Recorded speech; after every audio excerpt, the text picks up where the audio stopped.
I feel very fortunate because I was raised on a beautiful family. My parents are still together after 52 years. Amazing. And let me just get the numbers right. You raised $140 million of transactional investment in a 6-month period into your project. Is that correct? Correct. So what kind of mindset? Is it just patience? What else do you think you need to be mentally strong with crypto? Hi guys, it's Dan here. On today's episode of Deciding to Thrive, I'm joined by a very good friend of mine who has raised over $140 million in the last 6 months into his business. The stuff this guy is doing with crypto and technology is insane. You want to stay tuned. Let's get into the podcast. Okay, great. So today on Deciding to Thrive, I'm joined by the amazing Jose Torres, crypto guru, mastermind. I want to start with the headliner because we met a few months ago.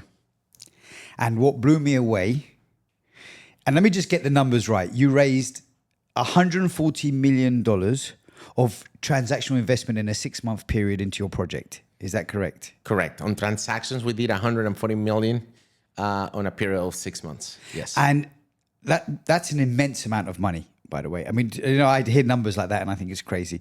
But my understanding is you did all of this through your own enclosed network. This isn't like you have like a listed company or something. This is just through your mobile phone, talking to people that invested in the project that you're to be promoting. honest with you, in my opinion, we haven't even started yet because we just wanted to prove a new concept. We just build it, launch it within our community or peer, which is not too big, and we achieve those numbers. So How many people in the community? At the highest point, about 35,000 people, maybe. We got the average is about 10,000 active wallets. Yeah. And so it's really not a big community. Okay. But I just imagine what we are able to do in the near future when we go big. So now the whole thing about your community within crypto and your unique thing is about micro meme coins. So everyone knows like meme coins like Dogecoin and these like picture coins, but give me a little bit of like insights of why you see micro meme coins as a great opportunity and you know, like why you've chosen that niche. Listen, since the beginning of Bitcoin, which was 2009, okay, in this, let's say 11, 12, 15, 16 years, in the beginning, there were only a few cryptocurrencies. And when there were only a few, it was not so difficult to reach market caps of $1 billion. Right. So any coin that reaches $1 billion market cap is a coin that is respected, is a coin that has done something, is a coin that gets listed into very famous and prestigious centralized exchanges. That means it's raised $1 billion of investment. Is that correct? If it's not investment. It's the valuation of the coin and the circulation. It's called the market cap, which is very simple to calculate. Okay. Let's say there is 1 billion coins. If there is 1 billion on purchase, so each coin is $1. Yes. So basically, you multiply, for those who don't know what a market cap is basically the amount of coins multiplied by the price. Yes. So 1 billion coins, $1 is $1 billion. Is a billion market cap, or 1 billion coins, $10 each is a 10 billion market cap coin. Okay. So if you multiply, for example, in Bitcoin, there's 21 million. You multiply by the price, I don't know today, but probably 110,000, 115,000. You get to the market cap, which is in the probably trillion or something like that. Yeah. Okay. So to be let's say a respected coin, you have to be $1 billion market cap. Okay. And so over the years, the amount of coins, of course, were increasing. 30,000 cryptocurrencies, then 300,000 cryptocurrencies. And in the last 12 months, we reached a point of more than 30 million cryptocurrencies. Wow, I didn't realize there's so many. Yeah. I'm talking about not successful. Just creation of coins. There is more than 20,000 cryptocurrencies created every single day. Wow. Okay, some a small percentage, some successful, some a little bit, but the life cycle is super short. Yeah. Okay. Now there is not enough money in the world for 30 million cryptocurrencies to reach 1 billion market cap. It's just it's impossible. So we, exactly 6 months ago, we said, how about if we get very like, we specialize into only micro supply. Because when you reduce the supply, the demand and price, then you don't need $1 billion anymore to be successful. Let's put it this way. As an example, let's use you create a coin. It could be deciding to thrive coin, okay? But we only create a 5,000 supply, okay? Very fast, that coin can reach $100. Okay. So 5,000 tokens of your podcast times $100, super successful. But the market cap is only $500,000. Right.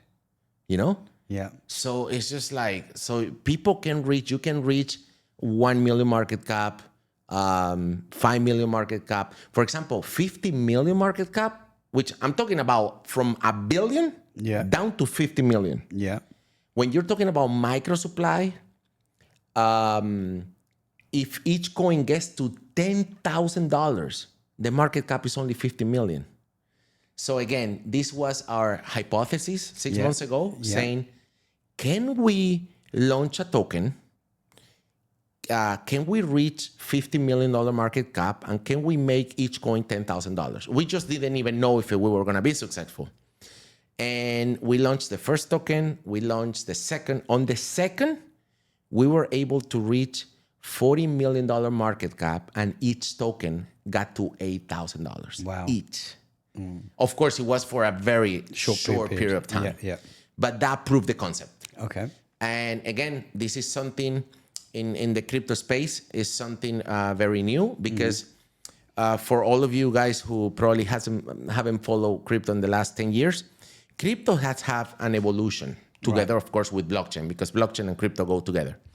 The evolution has been Bitcoin, altcoins, then DeFi, which is decentralized finance, then something called NFTs, which they got very popular, then real world asset, which is a big thing right now, basically tokenization of real estate.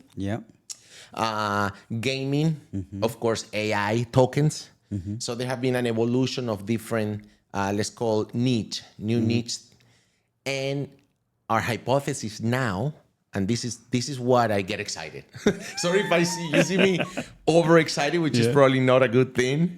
But I'm an enthusiast by nature, and I turn to look at things better than they are. I think it's a gift, but it could get me in trouble. It can get me in trouble. More better than bad, and more better than worse. I'm a very optimistic person. But what you are about to see in the next, let's say, 3 to 6 months, is that people are going to discover how easy it is to actually be successful with a micro token.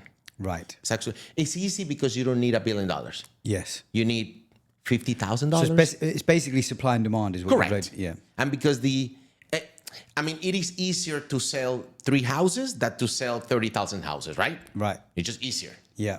And so that's what happened with micro supply. It is so easy. I wouldn't say easy because it's not that easy. But once you have the skills, once you have the community, once you decide to thrive, then it's easy. I like what you did there. then it's look, easy. But so that's a very interesting. So then, for me, what's wowed me is these big numbers. Like to do 140 million, to do this, you've done it, like you say, through your community. Well, then you had a community of like 10,000 or 35,000 or, whatever the case may be. So you say, well, when I'm here or when you have these things, and you can do it quite simply, right? I want to go back because you're from Venezuela. So I want to go all the way back because, like you said, the podcast is Deciding to Thrive. I want to understand how you've got from there to here. What decisions you made along the way. We had a little bit of a chat before the podcast, but I want to understand. Just take me back to the beginning for a minute, like with Venezuela, how you grew up, and where you first left Venezuela, what was happening in childhood, and things like this. I feel very fortunate because I was raised on a beautiful family. My parents are still together after 52 years. Amazing. They are 52 years married. So I didn't have a very problematic childhood, to be honest. Like it was a middle class family. Yeah. We were not rich. We were not poor. Just my dad had a good job. My mom stayed at home with us. I have 2 sisters. So my childhood was very happy, I would say. Of course, doing a lot of sports. I was good at school with grades. And then I had the opportunity. Actually, I started medical school. Yeah. But it was not for me. It was something I started it. I was actually getting good grades, but it was not good. I just didn't feel that that's what I wanted to do. So I was lucky enough that I had the opportunity to go to college in the US. Okay. So how did that come about? Well, it was because of my dad. My dad had a short period of time in which he did better than expected. And he said, I'm gonna support you. Why don't you let's try to get the education in the US, be fast. I didn't speak any English. So I had in 6 months to really like get all the qualification. And in 3.5 years, I complete the whole engineering degree. Right. In the US? In the US. Right. Let me ask you, what sort of age is it? 18, is it for you? Yeah, something like 20 or something 20. Like that. You said you was good at sports, you was good at grades and stuff like this. Yeah, like, what were you doing? What I want to understand from the beginning, because for your dad to back you, did you give him signs? Like, were you like succeeding in a lot of stuff that he says, yeah, this is going to be the guy, this is going to be the guy in our family who's going to... That's different. Thank you for that question, because yes, since I was little, I had this thing in me that I call max out. One of my favorite is just, what is the maximum I can do? Yeah. And that has been my philosophy since the very beginning. For example, I started playing soccer and I was like, okay, what is the max out of soccer, which is the World Cup? And grades. What is the max out of grade? I'm always pushing the limits since I was a little kid. Yeah. And I used to swim, bike, and run. And my first question was, this is before 20 years old or more recently? No, when I was about 20. Yeah. Because my dad used to be a cyclist, so in my family, I said, okay, how far can I go on the bike? So I used to go on my own for miles and miles and miles, running, swimming, biking. So I'm always like pushing the limits. And throughout my life, I'm 47 right now.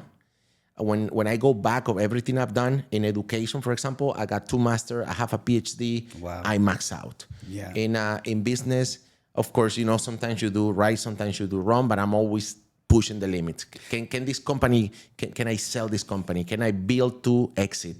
Can I, I'm always pushing the boundaries. With money, I mean, the biggest disruption of money to me was clear back in 2015. I said cryptocurrency. I mean, it was impossible to forecast that all the countries in the world were going to adopt Bitcoin and it was going to be so... Well, it's more in South America, right? Is it Ecuador and because in South America, we got problems with the local currency. It's not that easy to, transact. To transact. So in countries like Venezuela, Argentina, the usability of crypto is actually very high. Yeah. But I think, going back to your question, I think my dad saw in me that I always wanted to see where the limit was. Yeah. And where did that come from? Like, in what age did you notice that? Where did you think what inspired that in you? See, in life, sometimes you have moments that really hammers you or hit you. Yeah. Okay. And people that are watching this is a very important message for everybody, because in life, you always have a rejection, a breakup, a bankruptcy, something happens. Those are the moments in which you have to go to your mind and say, you know what, let's go. So when I was young, I had to, and this might sound stupid, but for me it was really hard. I tried to make the national team in soccer in Venezuela, and I couldn't, because honestly, there were people better than me. So I remember I was in the team, there were 22 guys. Yeah. Man, I was the 23rd, 24th. So they all traveled to these amazing tournaments, and I was always the last one outside the bus. I was like, hey. How old are you at this age? I was like 16, 17. Right. So do you think that's the first time that you started to push the limits? Yeah, because, I was like, I'm very good. I'm pushing, I'm training every day. I was actually training on my own after the training. Yeah. And it was not enough. Yeah. So that really hammers me, because and when I was 17, Venezuela made it to like a special tournament. And bro, I was the only guy that didn't jump on that bus. At the group. I was 23rd and there were only 22 spots. Yeah. So that really hammers me. And the second thing that it was really hard, it was, I used to be in an 80s band. So I know how to play the guitar. Yeah. And we had a very cool band because it was a bass, a drummer, a guitar, and a lead singer and keyboards. Yeah. And we used to teach each other all the instruments. So inside the concert, we used to I used to play a keyboard one song and the drums. So we all knew how to play all the instruments. Oh, wow. So we were actually very good. I was very good at singing. I was very good at playing the guitar, but I was not excellent. Yeah. And again, about when I was 17, 18, same situation. The guys in the band say, hey, Jose, we have this new guy. He sings really well. He plays the guitar really well. And we want to go with him. And I got heartbroken. I was like, and you know what? The worst is that the guy was really good. The guy was better than me. Yeah. So I ended up, I was so upset that I ended up becoming a solopreneur, a solo musician. I remember I bought this beautiful keyboard and I used to like record my own music. So I started playing same music, but on my own. Yeah. So again, there are moments in your life, I'm talking about, my God, 30 years ago, right? But there are moments in your life that they either break you, kill you, or they're literally make you really prove yourself, not to others, prove yourself that you have that in you. You know, have you ever heard that? I think it's a book, but there's definitely a theory and a talk about going from good to great. Have you ever, this is what we talk about, because there's many people that are good, and good sometimes isn't good enough, but it's just a lot of the rewards are at that level above, And again, see, I don't consider myself, I have never been number one at anything. I try to be number one in many things. I have never been able to, but I'm very good at many things. Like if you tell me, Jose, do you know how to play tennis, paddle? You know how to do this? You know how to surf? You know how to swim? Bro, I know many things, which I'm very good at. But I was never number one.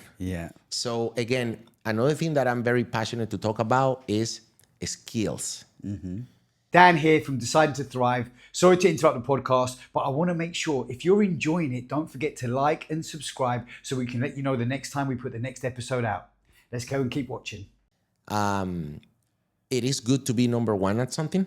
And some people, like superstars. So when you discover that you're something great at something and then you become number one, just freaking go vertical and don't do anything else. But in life, it's not just about being number one. You can develop so many skills that you're able to build yourself in a way that you can become successful.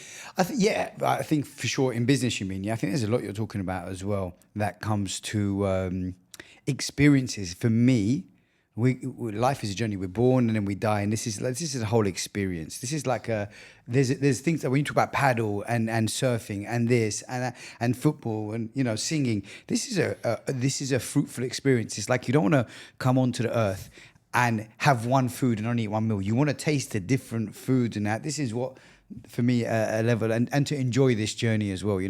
But I love what you're saying, and I can relate so much. By the way, And there's something cool, which is in our life now that you're talking from point A to point B, or from when we born until we go, we spend about 75% of our life building who we are. Okay? But we spend 25% of our life, especially when you're like 40, 50, 60, we spend 25% of our time finding who we are. So it's not just building, it's just finding who we are. So you're saying once we get to the later years, you think then we start to discover who we are? Correct. You go a lot more introspective and because when you're young, you got a lot of energy, you got time, and you want to do so many things. You want to do sports, you want to do music, and you want to, I don't know, you want to party, but you also want to... They say, growing up, you're young, dumb, and full of... Exactly. And maybe right now, young people are reflecting a little more than before. But you don't reflect much. You just push and hustle. Now, when you get older, of course, you have to, there's no same energy, it's less time, and then you have more time to face those hard questions. Mm-hmm. Who am I really? Mm-hmm. Like, what am I here for? This new trend of legacy. What's your legacy? And I firstly, I agree with everything you're saying. I would add this. I think what you're describing is when you're getting older or more mature, but for people who are successful. You said something. You said, when you're young, you push, and push. I think entrepreneurs and successful people push, and push, and this is something inside of them. I think there's a lot of people that are on a hamster wheel that are not pushing, that don't have that energy to push. And I don't think when they get to 40 and 50, they necessarily say, hey, what's my legacy? I think that kind of conversation, it might be you and your circle of people, but it's only the 2% of the world. It's only the successful people that go through this evolution. I think when we're growing up, there's a driver to be more, to be, do, and have more, to make more money, to have success. Then you achieve levels of success, whatever that looks like. It can be awards, it can be money, it can be all different things. Then you start to understand, now that I have maybe sometimes what I was looking for, I'm close to what I'm looking for, who am I really? Correct. Do you see what I mean? But I think there's some people that never reach that, then maybe don't even ask the question. They're still thinking, how do I get up tomorrow morning and pay the bills and do this stuff? And there's a programming of that person, And again, that's why I think everybody needs to sit down very often and think about skills. Mm-hmm. Like what skills do I have? Mm-hmm. Think about attitude. What is my attitude towards life? Yeah. Is it a lot of people, listen, at my age, I don't know, I just have this feeling now, or it is the beginning. It is the beginning. Yeah. So attitude, skills, and one of the most important thing is trends. Yeah. Start paying attention on what are the new trends of health, business, social behavior, the world. This is a big conversation. Yeah. But when you pay attention to trends, skills, and attitude, and then you have this feeling of you're okay restarting, reinventing yourself, then life becomes an attractive game. Yeah. Yeah. So again, the skills and trends is something that I can talk for hours. I have an 8-year-old son, right? And I look at how can I help him equip himself for the future. I have to look at trends, and the world that he's growing up in is a very different world to what I grew up in. The skills he's going to need is very different to the skills that I needed to get to where I am. Well, there are some similar ones, but overall, he's going into a different world. Listen, the reality is he's got more chance at his age now of being successful, becoming a YouTuber and an entertainer and finding a way to get people's attention than if he was going to go and get qualified to become some kind of lawyer or accountant or something like this. You spoke about becoming a medical doctor or something. Yeah. Exactly. Like that path, that journey doesn't lead to a life of fulfillment anymore. And that's why I'm telling you about trends. Why? Because humans, we are used to, we feel secure when we have routines, right? But again, let's talk about, for example, education. I know you're a big fan of education. The traditional education prepares you for a world that doesn't exist. So when you start thinking about trends, then that is a problem. Yeah. That's something to think about. Yeah. That's something to discover who you are, what are you going to do, how you're going to invest the years that you have. So again, trends, skills, attitude, and this sense of I'm in the beginning. Yeah. Every single day, I'm in the beginning. With those 4 things together is when you can start tapping early into opportunities, getting yourself with the right people, and just basically improve every single day. Yeah. So okay. So you just we'll go back. So you were going to you got the opportunity to go to the US. You do this is like 2022. You were going to be going to become a doctor. Yeah. And then you decided, no, it's not for me. Yeah. So I go to the US and I know, because the university was very expensive. Yeah. I knew I had a clock Like I always have this feeling of everybody should have a pit bull chasing you. Yeah. That's why when you have challenges in life, let's say you have, I don't know, you have a mortgage to pay, or you have problems with money, or you have problems with an employee or a business partner. Just look at problems as a pit bull that is chasing you. Yeah. So you're awake. Yeah. You're like, you have to be in shape. You have to, because you cannot allow the people to get to you. Yeah. And so when I went to the US, I knew I had to be fast. I couldn't take 6 years in university. I had to be fast. So I was fast with English. I was fast getting my degree. And then that's where I had the opportunity to go to, back then, there was like an international, a new program called the Erasmus program, which is basically you studied abroad. Okay. So we had the opportunity to go, and the people in the university in the US, the opportunity to go to Spain for 6 months. Okay. And I was like, oh my God, that sounds like my opportunity. So my last semester, I decided to go to a university in Spain.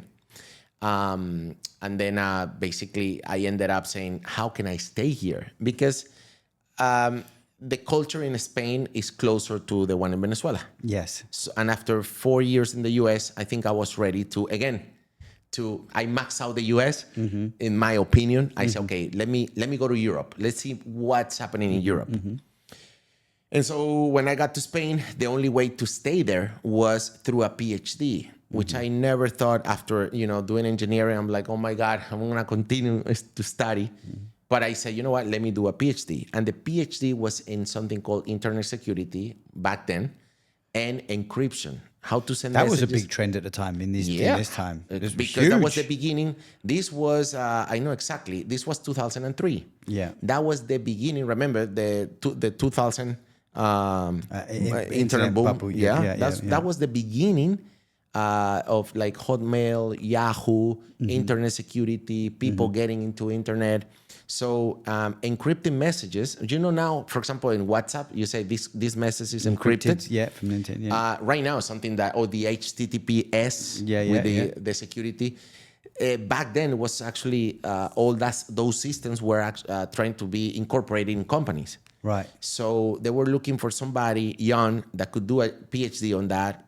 And that was, for me, was the only way to stay in Spain. I said, you know what? I volunteer. I do it. Yeah. So for 4 years, I again maxed out. I said, okay, let me see how far I can go with this. So I finished my PhD successfully. That's when I created my first company in the triathlon world. I was doing Ironman races, like this. In Spain. In Spain, or in Spain, in France, in different places, Ireland, UK. And so right after that is when I got to know Bitcoin. And since then, the last 7 years, the last 11 years, I would say. Yeah. It has been a roller coaster. So let's go back. So you talk about maxing out again. So it's very interesting. I've never done an Ironman or a marathon or a triathlon, and I have a lot of admiration for people that do, because it's a lot of training, it's a lot of endurance, it's a mental game. Yeah, I was about to say it's a big mental battle, So this goes back into your maxing out, I suppose, right? So how did you go from, where did you first start this triathlon and this kind of, endurance sports? I have been doing endurance since I was little. I would say 17, 18. I was already doing things long distance. But I think what I would like to explain here was the concept of max out. Listen, we don't know how much time we have in this world. And actually, another mistake that people do is just thinking that we're all going to make it to 80 or 90. Hopefully we will, but there's not a guarantee. One thing I want to do in life, and that's what I try to do every single day, max out my day. Yeah. Max out every single opportunity. Just max out. I love it, And with that mentality, is what allows you to be in the game. Let me max out. I go to the gym, let me max out. Not every single day you have the energy and the power to do it. But at least is trying to discover what's happening around the corner. What's happening when you lose sight Yeah. You know, if you can see only, let's say, 200 meters, then what's happening in 205? Then just walk 5 steps, and then you can see 205. And then you can see 210. Yeah. That's how I think, in my opinion, that's how I live my life. Do you know one thing I know about you? You love learning. You are. Oh my God. you Maybe are, too much. Yeah. Any opportunity to read something, to listen to something, this is you. So, but I want to ask you, do you have like a kind of routine for the day, like a way you finish your night before you go to bed, or a way you start the morning that's like with intention, with, you know, like when you say I want to max out, is there like any kind of like process of like what you do that helps you, you know, get focused and intentional for the days and stuff like this? Sure. And I'm a big believer that a great day starts the day before. Okay. So that means early dinner, planning the next day, and going to bed early. So you do plan the next day before you go to bed? Yeah, for sure. And you journal, or you just plan it in your head? You just kind of walk through? Ideally on a journal. Yeah. I would lie if I tell people, I'll have a journal next to my bed. Sometimes it's difficult, but on my phone, I just open notes. Okay, cool. So you sit there and think down in quiet time. I love to open a brand new note. Yeah. And I put whatever, Wednesday, Thursday, Friday, and I say, okay, what are the 5 things that are gonna allow me to win my game? Yeah. To win my day, or or max out the day. Yeah. Okay. So then I go to bed. Then when I wake up, you use the top 5 things. Did you say? Is that what you said? Yeah, top 5 things that, and they cannot be the things that I already do. For example, going to the gym. No, that doesn't count. That is right. That's something that is already by default. Yeah. You know, or work. No, that's already by What's default. interesting for me, you don't know this, right? But I have philosophies that I teach. I've learned from my mentors, right? But so one of the phrases that I always use when I'm coaching, when I don't think, what's your 3 to 5 to thrive? Correct. Because humans can't think generally beyond that. It's not about having 10 or 20 or 30. It's what's the 3 or 5 most important things that's going to make the difference. And you do that, you're winning by a mile, you know? And listen, not every single day there's 5. Not every single day. Some days I don't even know. Some days they're just 0. But I make sure I hit my routine. Yeah. Which is basically, I used to have a coffee. Now I just have electrolytes, water with electrolytes. Of course, hit the gym. I do a lot of, I listen to a lot of podcasts of mental toughness. A lot of it. I consume, you know, when I'm in the gym, I'm just, you know, programming my mind to like, because it's a fight. Every single day is a fight with your brain. It's a fight. You know, I want to ask you, right? When I met you, which was, I don't know, 4 months ago? I don't know how few About months ago. 3 months ago. About 3 months ago. And you told me you were like an endurance athlete and stuff like Yeah. that. But you were a little bit overweight, and you've had a big transformation in the last like 3 months. Yeah. What's your transformation been? How much weight? Do you know how much weight you've lost? Or Yeah, I was 92 kilos. Yeah. About 200 pounds, something like that. And I went down to 170, which is in kilos. I went to 70. So I went from 92 to 70 in 3 months. But then I went up to 77. You went from 92 to 70. Yeah. That's massive. But at 70, I felt too weak. Too weak, so I went up to 77. Yeah. Right now, I'm like 77, 78. And I feel very good. Yeah. And you were telling me, I mean, just give me, you say you feel very good. Give me a little bit more of like, because you said to me one time, you said, I thought I was happy then, I wasn't happy. Now with my energy, like, you know, so what's the biggest differences? In Latin America, there is this funny, very famous singer that now he became, for some reason, he became like a funny character. And then he says that guys, when we reach 40, 50 years old, we start looking like your auntie. Okay. You start getting, you start. And then in the video, he shows pictures of, some people. Rock stars and celebrities that they look, when you're 50, you look like your aunt. You really. And so when I remember when I saw that video, I look at the mirror, and I was going in that direction. Really, yeah. And I said, you know what? It's not going to happen. Yeah. And this was what, when I met the Andy Elliott crew, thanks to them, I met you, which has been also like, he's an amazing friend.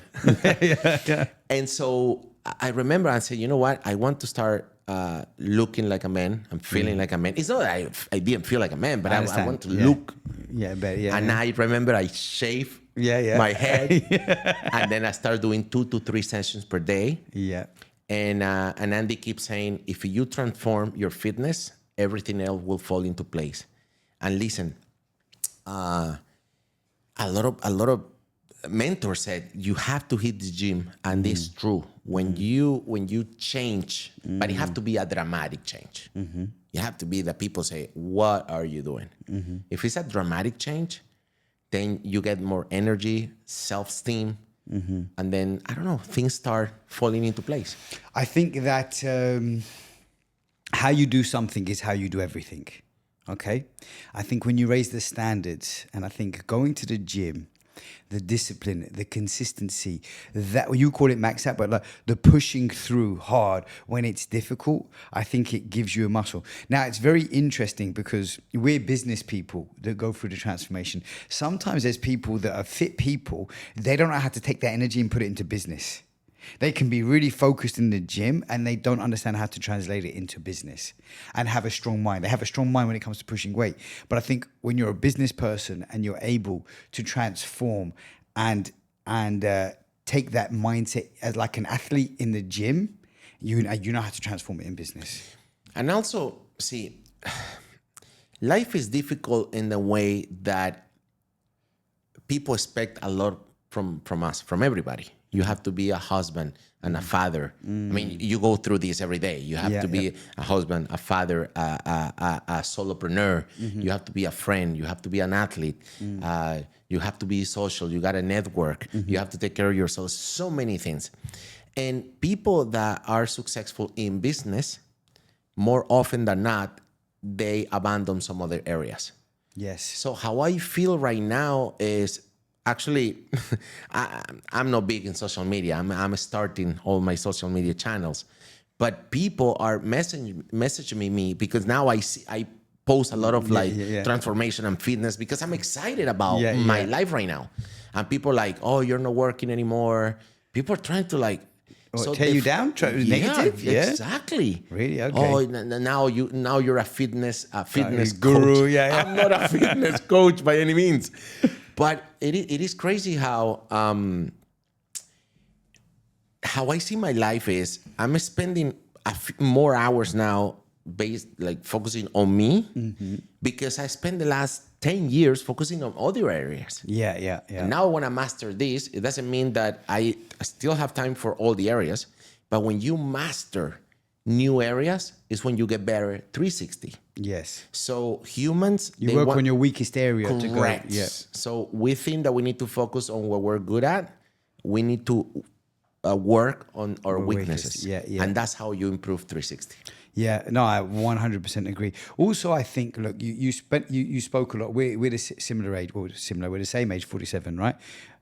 When you've had some experiences in life. Again, there's different types of ages. Listen, somebody who's 20 can have a lot of experience. Like an Elon Musk has had a lot more experience than most other people his age, just because he's done so many different things. So it's not just the age; it's what you do within that period. But if you've been an entrepreneur, if you've moved different countries like we have, and I think you develop skills where you can make things happen in a much shorter time in a different way. So you don't have to go to an office from 9 till 5 to mean that you're working. You can work and do some text messages and WhatsApps, and you can move mountains if you know what you're doing. One of the things people will take away from this podcast is when you put in your mind trends and skills, then the next time you face a problem, you're like, oh, I wonder what skill I'm going to develop.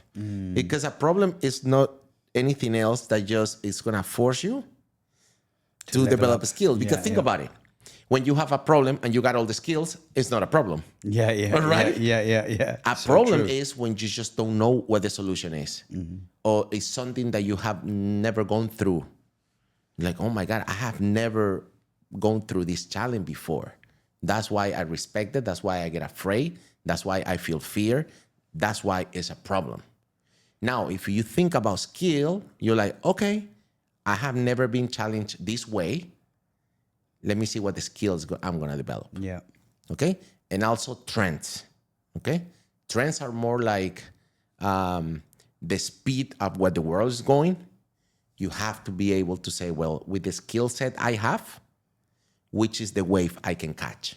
I love that. So trends and skills, those are something that I live by.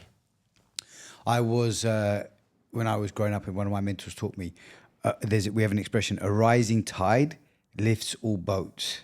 Have you ever heard? So, but you have to have your boat in the water. So do you understand what I'm saying? Yeah. Exactly. So when you talk about trends and which wave am I going to catch, that's exactly it. It's like, if you're in the right place, if you're at the right time, this is the thing. So, okay. So you're doing internet security. Then you discover, so you're living in Spain. Where in Spain were you living? In the Basque Country. In the north. Okay. In the frontier between France and Spain. Okay.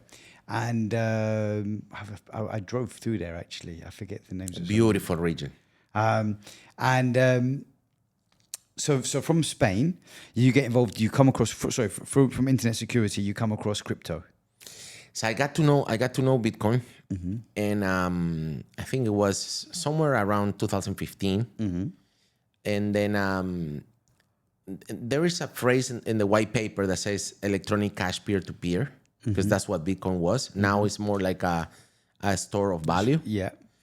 And so when I said peer-to-peer electronic cash, I said this is going to have an impact in the world. So I spent the last from 2016 until COVID, basically 4 or 5 years, I spent time doing research, trying to get in touch with people that understood more than me, traveling a lot around the world, especially in Asia. So I went to college in the US, then I did my PhD in Spain, and then I just went to Asia. I just went to Japan. It was a big How place. are you surviving? How are you earning money in all this time? See, I was trying to educate people. I was selling some courses, educating people about how to open wallets. With crypto? Yeah, with crypto. And also a lot of personal development. So would you say this is a trend that you caught? Because back in this moment, in like 2015, to get into crypto was very difficult. It was difficult. There was no exchanges. There were only a few. Cold wallets. Yeah, it was very difficult. Yeah. And but that was the beginning. It was the beginning of some exchanges. It was the beginning of new coins getting into the market. But there was a lot of resistance. It's not the support that we have right now. I remember buying crypto. It was very difficult, man. They used to have very difficult. Yeah, there were like some people set up, and you would send them the money, and then they transfer it. And just think about and right now. There's 20,000 cryptocurrencies launching every day. Yeah. Back then, there was only one cryptocurrency launch every 3 months. So you have to travel to Japan to see what crypto was going to be launched. It was only like one launch every 2-3 months. Right. It was a different ball game. But again, I knew how, internet was the disruption of communication. Social media was the disruption of how humans interact. Bitcoin and blockchain was the disruption of money. Finance, yeah. And I said, communication, social, finance. And so to me, I knew that somehow you needed to be part of that. So you're educating people on how to invest into crypto and how to get wallets and exchanges. All of that. Yeah. Okay. Yeah. Yeah. So I spent a lot of time educating people in the technical aspect, but also in the mindset, because a lot of people when I get invited to podcasts and people want to talk about the technicality, right? Oh, explain me Bitcoin or blockchain and the technique. I'm very passionate about the how it works. But in crypto, you need a lot of mindset. You need patience. You need to have some skills. Yeah.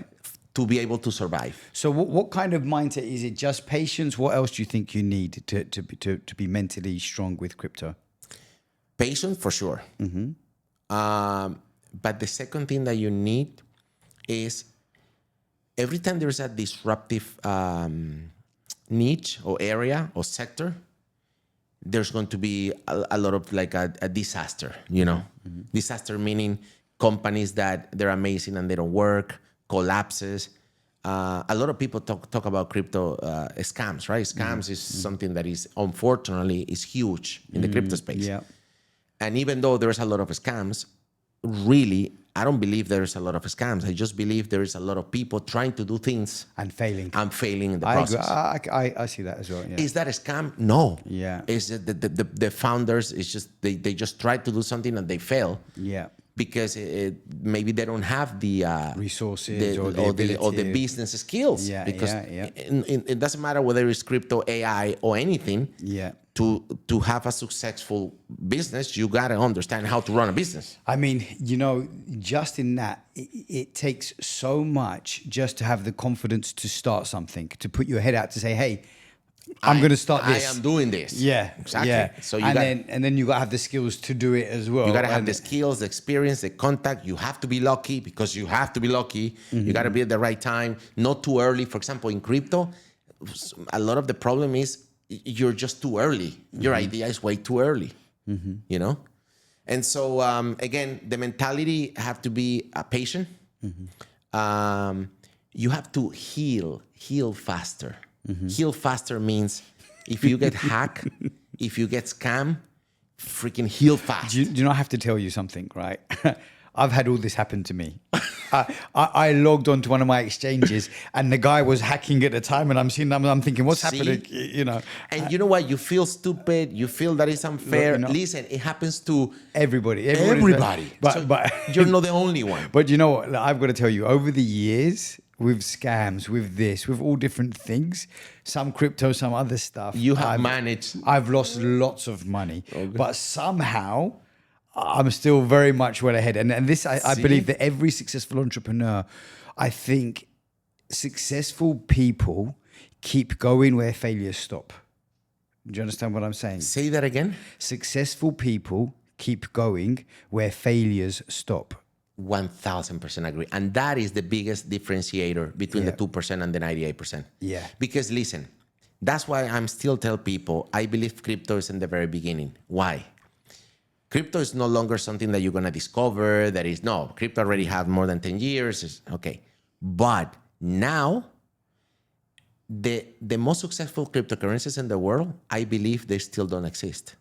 So you think they're going to come out? It's very interesting. It's like, do you know, today we have Apple, you're an Apple mobile phone. Yeah. Yeah. Okay, cool. So we're not Samsung lovers here. Yeah. It's like Marmite. It's either Apple or Samsung, right? But you think today the main phones in the world is Apple and Samsung. Correct. When mobile phones came out, Apple and Samsung didn't have it. It was only Nokia and Motorola and the BlackBerry. And BlackBerry, yeah. Yeah. I watched the movie. Have you seen the movie on BlackBerry? No, I haven't. That's a great movie. And it just shows you what was really going on, because this was my time when BlackBerry came out and how it achieved. And it shows you what real, and you talk about, by the way, companies failing. I mean, they did really great. Yeah. But again, let me tell you something that is interesting with BlackBerry. When a technology arrives and it's only 2 times better, people stay. 3 times better, people stay. So I remember that it was impossible to get somebody out of BlackBerry. It was impossible to convince the keyboard. People were so loyal, right? Yeah. When the iPhone came, the iPhone was 10 times better. Yeah. So, and I would say that crypto is 10 times better than traditional money. So when something in life, that's why, again, skills and trends. When something is 2 times better, maybe adoption is not there. When something is 10 times better, pay attention. What was interesting in BlackBerry, and they show how, number one, they had like the keyboard and everything, but the real breakthrough was BlackBerry to BlackBerry peer-to-peer communication for free. Just on the internet. No, I don't remember that, but I'm telling you, this is why you got to watch me. I had forgot it, right? So what we have like WhatsApp now, it's free messaging. Back then, you used to get charged for SMS, and they found it was free. Expensive. Yeah, and then it became free on BlackBerry. So BlackBerry to BlackBerry only was free communication, free messaging. Wow. This was their thing. This was one of the things that but then there was other challenges with leadership, with all different things internally, and some innovation. But the point is this: what I've realized, and I've heard this expression by somebody else, a mentor told me this, right? Goliaths in business get taken out by the underdog every day. When you think someone dominates, and that's it, they say, like today, we're on iPhone. a new company could come out and knock out Samsung and Apple tomorrow with just a new thing, and it's possible, and people are working on it. I think today people are working on innovation, evolution. More like you talk about 20,000 coins coming out a day versus one every 3 months. This is like every technology and innovation is all the time. That's why the fact that I told you about heal yourself fast. Yeah. When I talk about healing, I'm talking about more like forgive yourself for your mistakes. Yeah, pick yourself up. Pick yourself up quickly. Fast. Yeah. Fast. Okay? Because there's going to be phones better than iPhone. There's going to be coins better than Bitcoin. Yeah. Maybe some people will say, "Wow, what?" Yeah. I believe so. I believe that well, like you say, Bitcoin's now more of a storage of wealth than a peer-to-peer. It's not really going to be used for transactions. It's I don't more think of a, so. Yeah, it's more seen as like the daddies, like the gold, the digital gold. Yeah, it's like the digital gold, right? So somebody's going to come out with the coin that is transacted regularly, and who knows what that's going to be, you know? And people wait until it's obvious. Don't wait until it's obvious. Yeah. For example, right now, people need to start mastering different AI applications. And even myself, I'm like, oh my God, I need to get into AI deeper, right? Because AI is much more than ChatGPT. But again, the evolution. Don't wait until there is 3 billion people into something. Try to get there early. I mean, look, AI now, if you understand that a growth curve goes like this, with AI, it's growing like this. I mean, like, whatever you're going to get into now, tomorrow there's going to be a new thing that's, And that's why the new internet, it's going to have crypto and it's going to have AI for sure. Yeah. And so that will also take us to another important thing, which is content creators. What's happening in social media with all these influencers. So right now, building your personal brand, it used to be optional. Now I think it's like a necessity. It's a necessity because people want to know who you are. Maybe you don't have to have everything. You don't have to have a book and a podcast, and you don't have to have everything. But you have to have some presence in internet because people no longer connect with brands and companies. People connect with people more than ever. Yeah, I mean, people are looking for that sense of connection more than ever. It's a new trend. The trend is people want to know this company. People want to know the CEO of that company. So it's interesting. Well, that's for sure as well. So it's why, like, we talk about Elon Musk as well. It's like he's the face. But, I think things are in cycles. So it's very weird, right? Because I had a lot of my success in nightclubs and events and organizing. So we used to promote giving invitations, giving flyers. Then we had bulk SMS. I was one of the first companies to do bulk SMS. Yeah? Wow. I did bulk SMS, so we would send a message, everyone was like, wow. You reach There's a party tonight. Like, yeah. And you have like 1,000 people and everyone's coming. And after time, people's getting bombarded. They don't even want to look at their phone anymore. It's like WhatsApp. If someone WhatsApps you now, like you have a million WhatsApps every day, right? So you're not. But in the first time, it was like, wow, yeah, Then it went to email. So we would do like all email marketing with pictures and sell it with a picture. It was much more than their SMS. And so then emails work for a while. Guess what? I don't even check my emails anymore. No, right? It's more like when you need something, you go to the email. So now it comes back round to someone gives you an invite. Now you hold it like, oh yeah, this is something more personal. Yeah. But this is what we used to do 30 years ago. So I think that the more digital we get, the more we come in a cycle back to how can we spend more time together, human to human. I wish you're right. I don't know. Sometimes in life you go back to basic. You keep talking about trends. Sometimes you just keep. But you talk about trends, don't you think? You look at fashion. Don't you see how fashion trends in fashion? In fashion, yes. Fashion. There is some things that the old comes back in. Yeah. And this is how it goes. It happens in many things. It's not going to be exactly the same way, but it's a different dynamic. So look, here's what I see. We're living in Dubai today, and there's some type of people that are, let's just say, super digital, super futuristic. There's another part that's a very spiritual and very, how do I detox from the digital and go back to nature? Mm-hmm. Do you see what I mean? Yeah. So it's like yin and yang. It's like as one grows, so does the need for the other to detach. Correct. So I think that there's a trend in both, if you understand what I mean. I think there's a trend in digital and AI. I also think there's a trend in like spirituality and nature. Yes, but there's always the blue ocean or the red ocean. Yeah. The answer is not always the blue. Sometimes you just want to say, you know what, let me join the no technology crowd. Let me join the no crypto crowd or the no AI crowd. Yeah. And that's completely fine, right? But especially when you talk about innovation, and especially in business, you want to be on the right side. I agree. You want to be in the strong trend. I think also one of the things you said, and I really want to say this, right? There's another saying I've got: success favors speed. So a big thing of your undertone of what everything, the fabric of what you're saying is be fast, be fast, be fast. And another thing that I like is a strong trend is your friend. Yeah. This is a trading thing, huh? The trend is your friend. The trend is your friend. Yeah. So, but yeah, I think fast to pick yourself up. We're all going to fall, and we all do fall. I think anyone you see when someone's successful and someone is thriving, they've still fallen many times, but they're just quick to get back up, and they don't sit there. And again, because I understand that you're very interested into mindset and what is that recipe, the recipe of people that really thrive in this world, society, and economy. And I would say ability to heal, ability to like pick up yourself. Let's pick up yourself fast and then go. Get over it, yeah. Get up. Second, trend is your friend.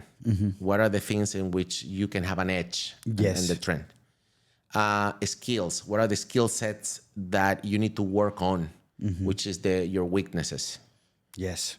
And then when you put those things together, and then the most important one is when you face a problem or a trouble, think about what is the skill I'm going to learn, and then anchor.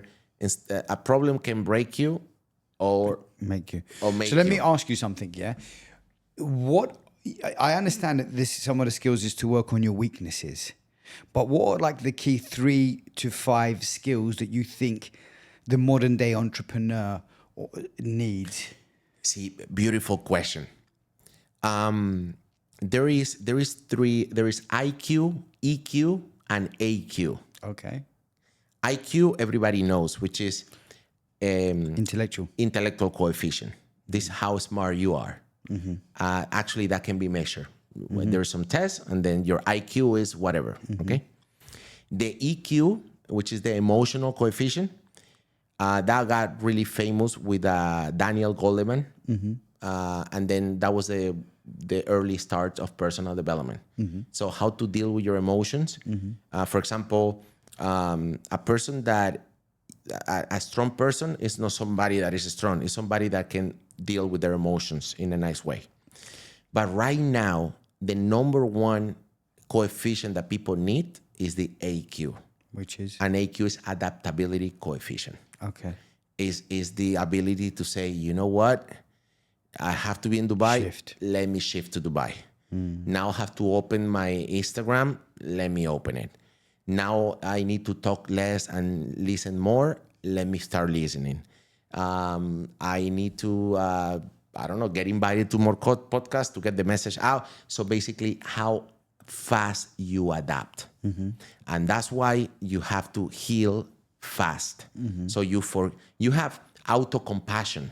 You have to heal yourself fast, adapt fast, fix your emotion fast, and then you get smart by default because you're gonna be so ahead of the game that being ahead of the game, you always have an edge, you have an advantage. You know, it's interesting. I've adapted. As you're speaking, I reflect back on the different businesses that I've been able to build. And I shifted from, I was in a nightclub business, alcohol, eating, right? And I went into health and nutrition. And at the time when I started the business, people said, you're not like a fitness guy, you're the nightclub guy. But I remember looking, when somebody spoke to me about the business, I remember looking on Facebook. And all the girls that used to be like the model girls, the glamour girls, like with their like boobs out like this, they were all now, instead of posting pictures looking sexy, they're posting pictures in the gym. And I understood there's a fitness trend coming. That's the trend. Okay? Yeah. The trend That's is what my I'm friend. telling you. You asked me for those 3 to 5 things. Yeah. Again, heal yourself fast, become adaptable. Adaptable is you can change.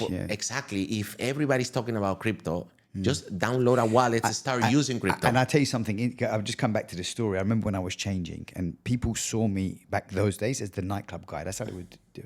And I never saw myself as the nightclub guy. I saw myself as a businessman. But I remember assessing. I said, when I came out of nightclubs, what am I going to do now? Then I understood, hold on a minute. I built this business. What skill sets do I have? I'm hardworking. I'm good with people. You know, I can have relationships. Like with this kind of thing, the skills that I had, I understand how to market. This can do any business. It's not just a nightclub. Do you understand? And so then you adapt and you look. I looked at the trend. Said fitness is where the world's going. This was 13, 15 years ago. Yeah, look, 13 years ago. Look how much the world is fitness orientated now. It wasn't that way 13 years ago at all. I'm telling you, there was a small percentage of people that were in the gym. And they weren't successful like today. Now you have fitpreneurs, so many fitness guys. Fitpreneur. There's so many fitness guys. I didn't know it's a new term. Yeah, it's not so new. It's for some time. Since social media, mainly since Instagram. How long is Instagram? 7 years maybe? I don't know how. Something like that. So, yeah. Since Instagram, where the world, going back to trends, the world become a more visual place. Because before, look, the world now, Instagram, so many people in the world are on Instagram. It's like a main tool, yeah? It's visual. Before Instagram, no one really cared so much visual. Business was business. No one cared if you had a six-pack or not. Now, the way the world works, if you look good, I'm going to look at you. If you don't look good, I'm not going to look at you. Correct. You know?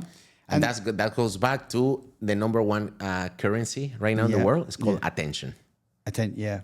If people say, hey, what is the best crypto in the world? The best crypto is going to be related with attention. Right. Attention related with social media, for sure. Yeah, that's where you see the connectedness. So, okay, I want to still come back. So I want to go all the way back. So you're now in Spain, you're in crypto, you're doing stuff. You're doing your triathlons. This is another big thing, another part of you maxing out.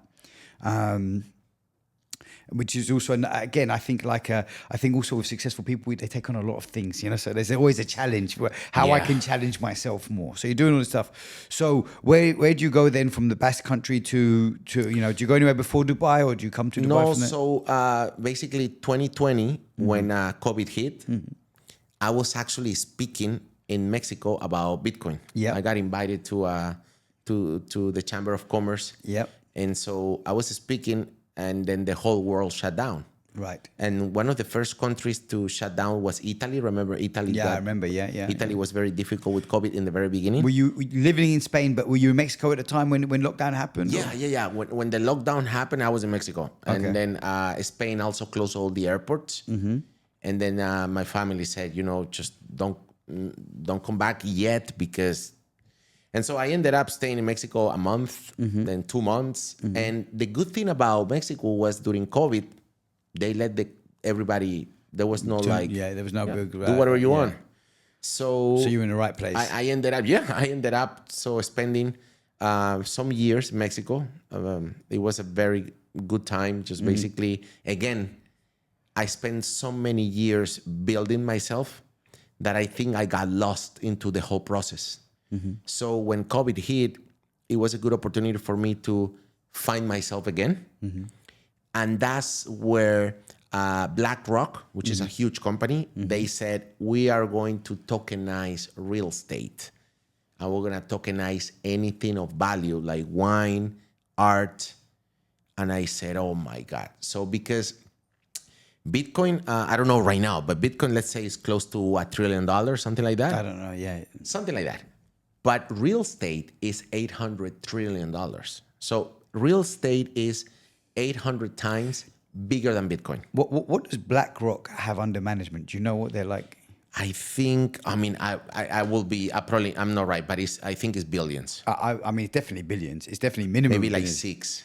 Right, okay. 6 billion under management. Because they're a big influencing company. I will have to check this, but I think I would say like 6 billion under management. But they're a huge company. So they're huge. When a company like that says something like that, it's a market maker basically. For sure. They say, you know what, we're going to use blockchain and we're going to tokenize real estate. Yeah. That's when I said, you know what, I think I need to go back, put my, working shoes. Yeah. And then I started doing a lot of research about real world assets. And that's where meme coins were really strong on the Solana blockchain. And I'm not a meme coin person. Memes are they're funny, they're fun, but it's everything is a speculation. There's it's just There's no use case for it, really. exactly. It's something that I don't. It was no for me, but that's where I saw the concept of microcurrencies, and I said, well, let me explore this avenue, and that's where basically I got invited one more time to Dubai. And then that's where I built this. I was part of the building process of this microcurrency new niche. And then I'm still researching about what's going to happen with real world assets, because that's another transformation of another sector, which is real estate, which is huge. But right now, as we speak, my focus is on microcurrencies, because I have a hypothesis, which is influencers, celebrities, companies, even non-profits organizations, when they discover microcurrencies, they're going to be launching tokens, because now we are going to start like that democratization of token launches. I think a lot of people are going to start launching tokens. Because then it gives them like artists and celebrities, it gives them more ownership of their personal brand. Of their personal brand. Exactly. Not only that, and they can make their community part of their success. Yeah. So let's say right now they can monetize their fan base. Correct. Yeah. No, but they're already doing it. Yeah. But their community is not. Let me give you an example. Let's say you follow somebody like a fitness coach or something like that. Let's use Cristiano Ronaldo as an example. For example, okay. Cristiano Ronaldo, let's say he has millions of followers, and because of his social media impact, he gets deals with brands and sponsorships, and so he's the one making money, right? Now, if he launches a token, right, and his fans, his community buy the token, the most famous he become, the bigger he become, he can transfer part of that wealth to his community. I don't understand, sorry. So celebrities, athletes, they make money building their personal brand. Okay. But their fans, they don't make money. Right, okay, yeah, okay. Now, once you incorporate a token, now people can, celebrities can make their followers make money. Okay. So imagine saying, you know what, I'm not going to be the only one making money because I'm getting bigger. It can help but people. My community, because at the end of the day, who's making you bigger? The fan base. Correct. Yeah, yeah. So how about if you put them into the formula? Yeah, yeah, yeah. And that is going to be huge, in my opinion, in the next months. I think when it comes to artists, a little bit like what NFTs tried to do, it allowed artists to own their music rights because they've been exploited by record labels for so many years. And again, let me tell you something that you mentioned that I loved. You say something like, successful people continue where everybody stops. Where something like stop, that. Yeah, where failures stop, yeah. See, NFTs, they were very successful until they crashed. But people need to understand that that was the phase one of NFT. NFTs will have, because their use case, their usability is very important. NFTs will have a second cycle. I mean, Gary Vaynerchuk is very, very bullish on NFTs. He's a very smart guy. Because again, the difference between a token and an NFT is the NFT is a non-fungible token. So basically, it's one piece. So for things like Picasso frames or NFTs is a good vehicle, or for tickets to a concert, or a reservation on a very prestigious restaurant. NFTs are going to have a huge usability in the future. Now, in the people's mind is, that thing that didn't go well. No. Listen, it went amazing until it went bad, but it will go amazing again. Okay, gotcha. So people always remember the disaster of phase one. Yeah. They don't realize it's just too early. Understood. So again... So you think it's part of the success? Again, that's why to become successful in today's world with social media, with crypto, with AI, you can ride the wave. And then if you can profit from it, or if you can have a good experience, great. If you have a bad experience, heal yourself fast, but continue so you become part of the 2%. Just keep going. Just keep going. Because NFTs, they're not over. The DeFi, meme coins, crypto, you think everything. Everything's at the very beginning. Really? Yeah. Interesting. I think DeFi, I'm not sure about DeFi. I like the concept of DeFi, but again, I've seen it struggle. Because it's phase one. Yeah. But I like how you're saying that. So how long do you think it's going to be? Like, what period of time do you think all of this stuff is going to take? Is it going to be a year, 5 years, 10 years? What do you think? Well, especially when we talk about DeFi and blockchain and crypto, there is that battle between centralized and decentralized, you know? So I believe that it's not going to be like white and black and white. I believe it's going to be more like market for both. It's going to be the centralized world, governments, countries. They are going to adopt the technology because it's great. Do you not think that they'll launch their own coins and stuff? They will. They will, for sure. But they're going to adopt the technology, and we're going to have a centralized world for sure. But innovators, people that are ahead of the game, are going to use DeFi. They're going to continue to develop decentralized, and they're going to be ahead of the game. So I don't believe in like a black and white. I believe more like in gray. Gotcha. We're going to have things that are highly centralized. Yeah. We're going to have opportunities super decentralized. Yeah. And then we're going to have that thing in the middle. Okay.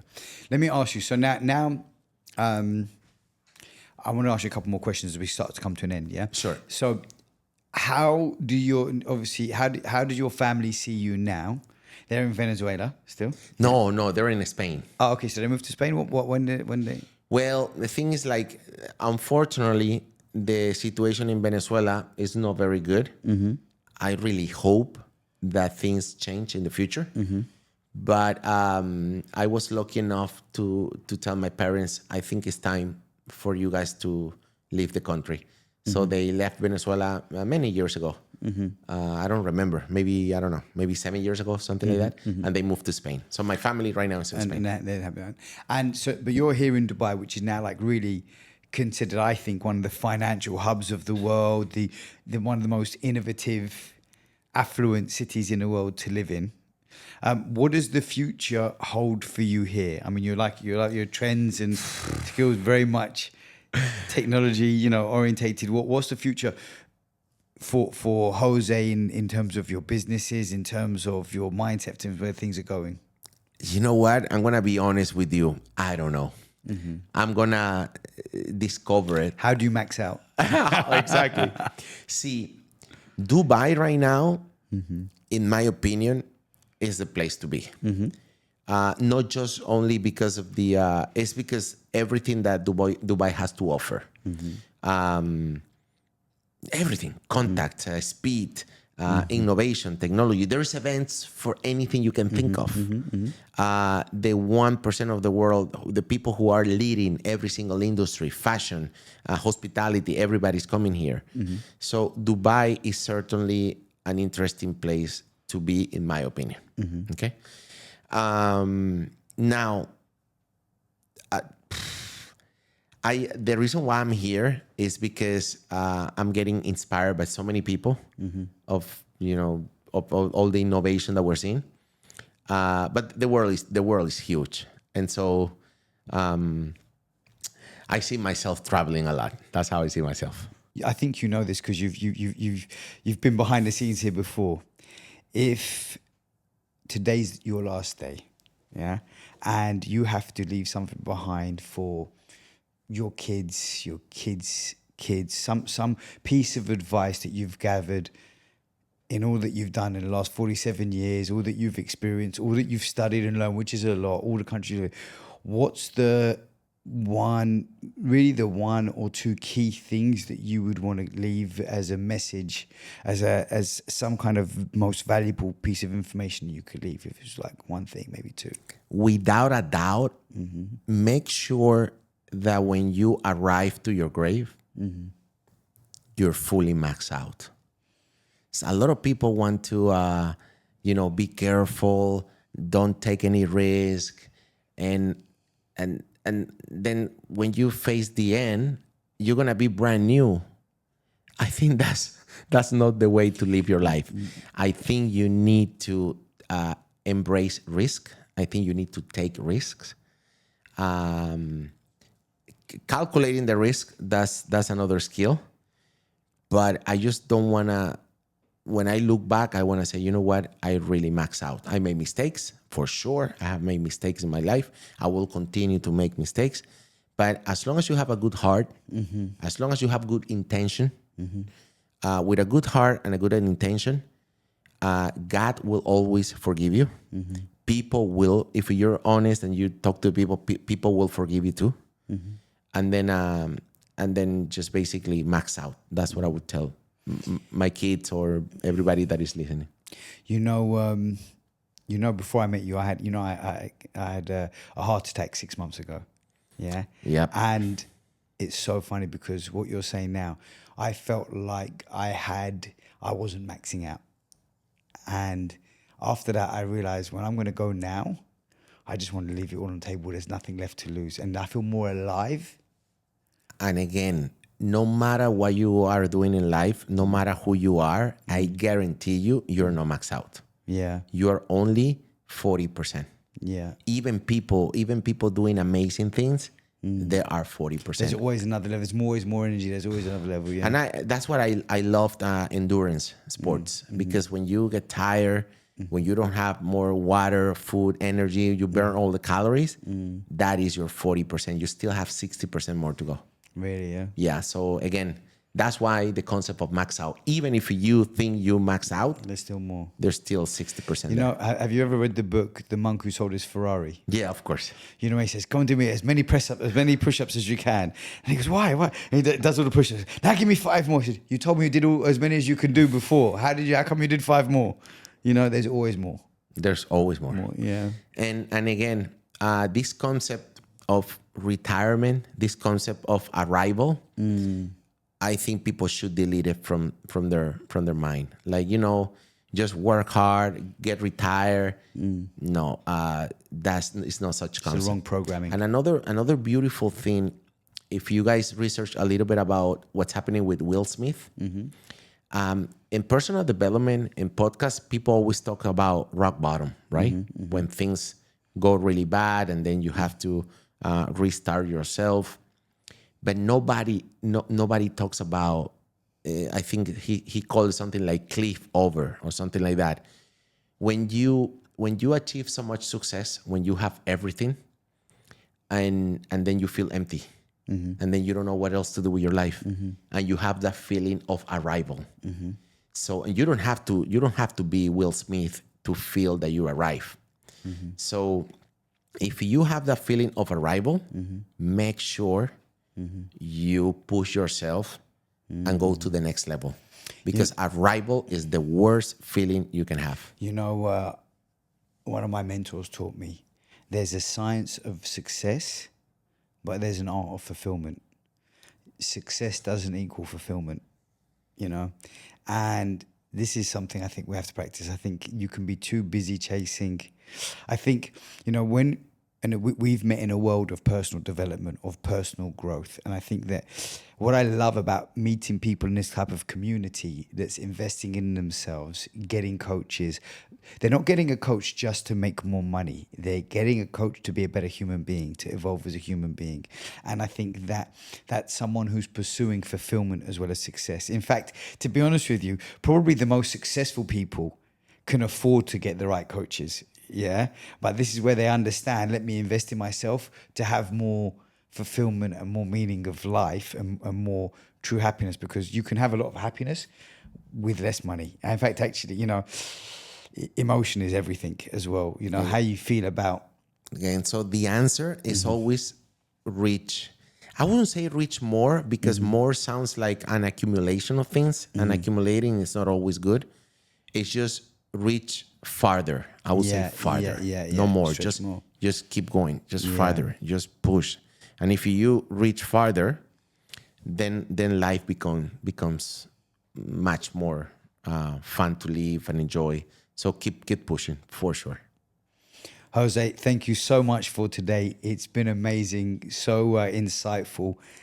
I love you. I love your story, man. It's been brilliant. Thank you so much. No, thank you for having me. I mean, I'm a fan of your podcast. Yeah. Thank you. I know what you're trying to do for the world. And I know you also have a lot of experience that you want to share with the world. I know you're going to do great because, again, you have good intentions. You got a huge heart. Again, thank you for inviting me and having me. And I'm going to make sure I keep maxing out so I get invited again. Thank you so much. Thank you, brother. Thank you.